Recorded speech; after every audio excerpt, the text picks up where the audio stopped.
చిట్యాల ఐలమ్మ 129వ జయంతి సందర్భంగా గౌతమ్ నగర్ డివిజన్లోని జ్యోతినగర్ ధోబీఘాట్లో రజక సంఘం కార్యదర్శి కాసర్ల నాగరాజ్ అధ్యక్షతన వీర తెలంగాణ సాయుధ పోరాటాన్ని రగల్చిన అగ్నికణం చిట్యాల ఐలమ్మ జయంతి జరిగింది. జిహెచ్ఎంసి కమిషనర్ సిఐ గార్లకు ఐలమ్మ జయంతి జరుగుతున్నట్లు తెలపడం జరిగింది.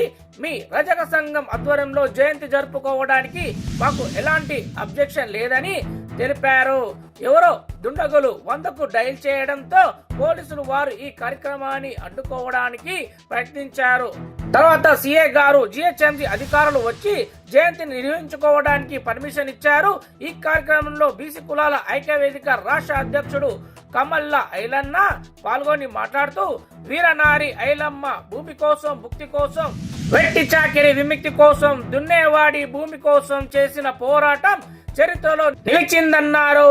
చిట్యాల ఐలమ్మ స్ఫూర్తితో 10 లక్షల ఎకరాల భూమిని పేదలకు పరిచారని, తెలంగాణ రైతాంగం సాయుధ పోరాటంలో 4500 మంది అమరులయ్యారని, ఆ పోరాటాన్ని స్ఫూర్తితో గతంలో ఉన్న ధోబీఘాట్ రజకులకు వచ్చే విధంగా రజకులు చేస్తున్న న్యాయమైన పోరాటాన్ని మద్దతుగా పలుకుతూ బీసీ కులాల ఐక్యవేదిక తెలంగాణ రాష్ట్ర కమిటీ తరఫున కూడా పోరాటాలకు నిర్వహిస్తామని తెలిపారు. తెలంగాణ భూ పోరాటానికి నాంది పలికినటువంటి వీరనారి చిట్యాల ఐలమ్మ 129వ జయంతిని మల్కాజిగిరిలోని జ్యోతినగర్ ధోబీఘాట్లో ఘనంగా నిర్వహించుకుంటున్నాము.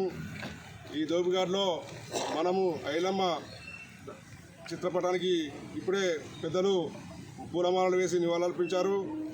నేడు జయంతిని జరగకుండా కొన్ని శక్తులు అడ్డుకునే ప్రయత్నాలు చేసినప్పటికీ ఐలమ్మకు అవమానపరిచే విధంగా నేడు కొన్ని కుతంత్రాలు జరుగుతున్నప్పటికీ మనం ఇక్కడ ఈ కార్యక్రమాన్ని నిర్వహిస్తున్నాము.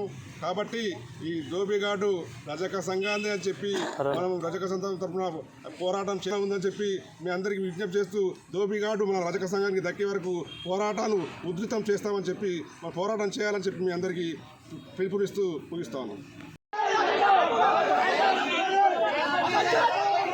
Come on.